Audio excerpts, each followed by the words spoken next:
بسم الله الرحمن الرحيم.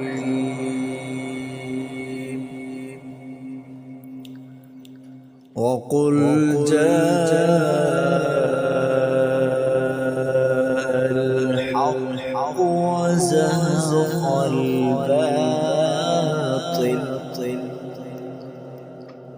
إن الباطل كان زهوقا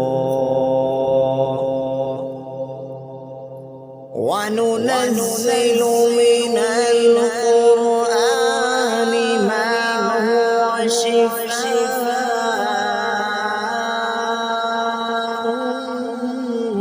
ورحمة للمؤمنين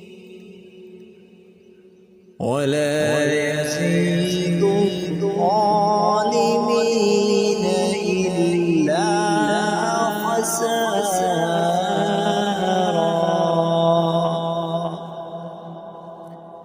وإذا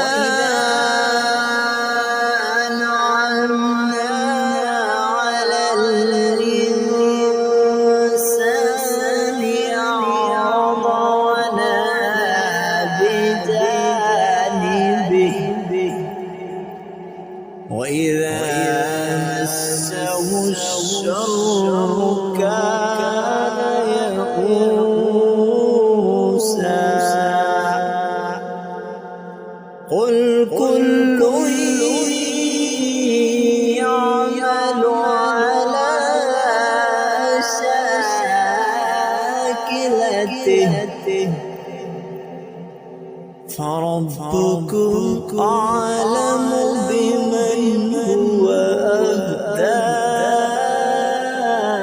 سبيلا.